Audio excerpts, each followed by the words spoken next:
Hi friends, welcome to our channel. This is Padmavathi. నమ్మించి బలి పశువుల్ని చేశారు, నమ్మించి మా గొంతు కోసారు అంటూ వైసీపీ నేతలు వైసీపీ ఫ్యామిలీపై మండిపడుతున్నారు.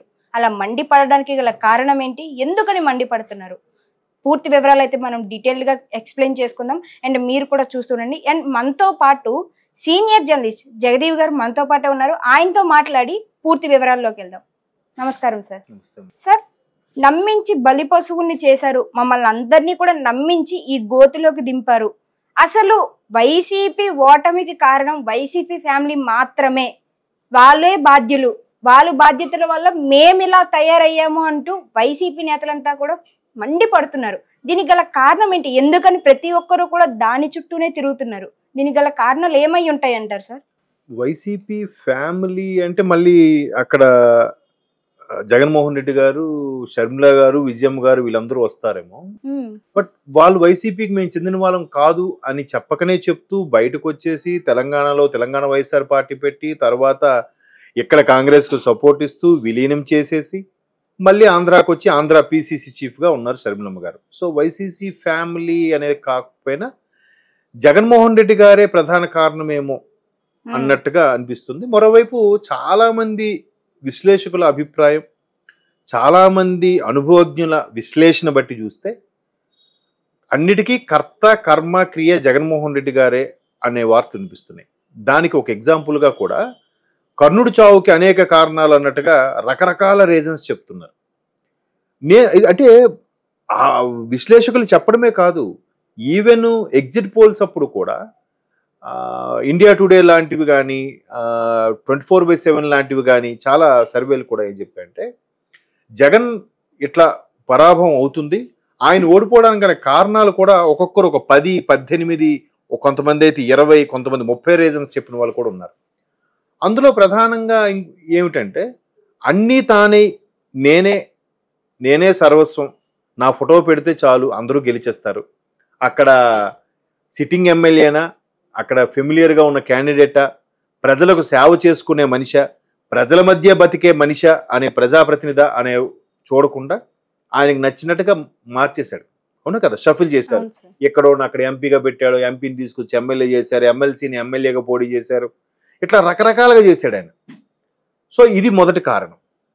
రెండోది, అసలు ముందు ఎలక్షన్స్ ముందు ఎంత చక్కగా, అంటే 2019 ఎలక్షన్స్ ముందు ఎంత చక్కగా నలుగురిలో తిరిగి ఓదార్పు యాత్ర అని, నడక యాత్ర అని, ఏదో పాదయాత్ర అని, లేదంటే అందరిని కలిసి బాగోగులు తెలుసుకొని సొంతంగా మాట్లాడి ఏది పేపర్ చూడకుండా సొంతంగానే స్పీచ్లు ఇస్తూ ఉంటే జగన్మోహన్ రెడ్డి 19 తర్వాత కేవలం తాడేపల్లి ప్యాలెస్కి ఎందుకు పరిమితం అయిపోయాడు, ప్రజల్లోకి ఎందుకు రావట్లేదు, వచ్చినా చుట్టూ బారికేడ్లు పెట్టుకొని దారి పొడవున ఉండే చెట్లు కూడా నరికేసి 5 కిలోమీటర్ల డిస్టెన్స్ కూడా హెలికాప్టర్తో వెళ్ళి అక్కడ సందర్శించి మహా అయితే ప్రభుత్వ పథకాలకు సంబంధించి రావడమే తప్ప మిగతా దేనికి రాకుండా ఒక ఎంక్వైరీ లేదు, ఒక ఇన్వెస్టిగేషన్ లేదు, ఒక సడన్ విజిట్ లేదు, ఏమీ లేదు. ఆ తాడేపల్లి ప్యాలెస్లోనే సమీక్ష, తాడేపల్లి ప్యాలెస్లోనే ఆర్డర్స్ పాస్ చేయడం, అన్ని జీవోస్ సంతకాలు పెట్టి అన్నీ అక్కడే.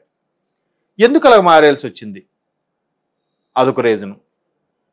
2011, 12 పార్టీ పెట్టిన తర్వాత అనూహ్యంగా అరెస్ట్ అవ్వడము, తర్వాత ఒక 16 నెలలో 18 నెలలో జైల్లో ఉండడము, బయటకు వచ్చిన తర్వాత మళ్ళీ పాదయాత్ర చేయడము. 2019లో గవర్నమెంట్ పెట్టేంత వరకు ఆయనకు కూడా ఉండే వ్యక్తులు 19లో గవర్నమెంట్ ఫామ్ చేసిన తర్వాత లేరంట. ఎందుకు లేరు? వాళ్ళందరినీ ఎందుకు దూరం చేసుకోవాల్సి వచ్చింది?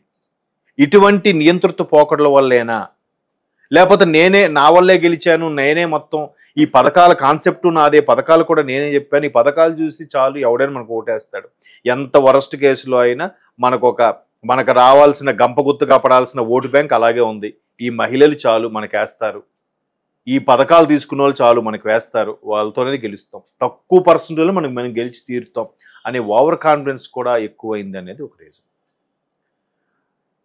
వీటితో పాటు చంద్రబాబు నాయుడు గారు అరెస్టు కూడా ఒక రీజన్గా కూడా చెప్పారు చాలామంది. అందులో 4వ పాయింట్ 5వ పాయింట్ చంద్రబాబు నాయుడు గారు అరెస్ట్ కూడా. ఎందుకంటే వైసీపీకి చెందిన శ్రేణులు చాలామంది అనవసరంగా చంద్రబాబు నాయుడుతో కెలుక్కున్నారు, చంద్రబాబు నాయుడు గారిని అరెస్ట్ చేయకపోయినా బాగుండేది, ఆయనకు అంత హైప్ వచ్చేది కాదు ఆయనకి అంత సానుభూతి పెరిగేది కాదు. అవును సార్. ఆయన పార్టీ కానీ ఆయన టీడీపీ శ్రేణులు కానీ స్తబ్దుగా ఉన్న శ్రేణులు ఒక్కసారిగా ఎంత హైపర్ యాక్టివ్ అయ్యేవి కాదు. అనవసరంగా కెలుక్కున్నాం అనే ఫీలింగ్ కూడా చాలా మంది మీరు అన్నట్టు వైసీపీ శ్రేణుల్లో ఉంది. ఇంకొకటి జక్కంపూడి రాజా గారు, రాజానగరం మాజీ ఎమ్మెల్యే, ఆయన కూడా అసలు మేము ఎన్నిసార్లు కలవడానికి వెళ్తే సజ్జల గారు, ధనుంజయ రెడ్డి గారు ఇవాళ రండి రేపు రండి మళ్ళీ పంపించేశారు, వీళ్ళు కలవడానికి వీళ్ళు అడ్డుగోడలా ఉండేవారు, నిజంగా అధినేత కలిసే ప్రయత్నం చేశారా చేయలేదా, నిజంగా ఆయన బిజీగా ఉన్నాడో లేదు మాకు తెలియదు. బట్ ఆయనైనా ఒక సీసీ కెమెరాలో మన ఎవరెవరు కలవడానికి వస్తున్నారు చూడలేదు.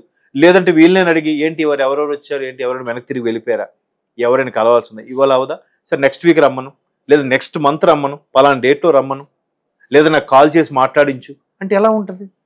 ఆ నాయకుడికి కానీ ఆ కార్యకర్త కానీ ఎంత ఊరట ఉంటుంది? ఆ ఊరట ఎక్కడ లేదే, మళ్ళీ మాట్లాడిందే లేదే. కడప కూడా గెలిచిన తర్వాత మొన్న 20 రోజుల్లో 3 సార్లు వెళ్ళాడంటే, అంతకుముందు ఇప్పుడు కడప వెళ్ళిందే లేదు. ఒకసారి క్యాన్వాసింగ్ సంబంధించి వెళ్ళడమే, లేకపోతే తర్వాత వెళ్ళేవారు కాదట. ఎందుకలా?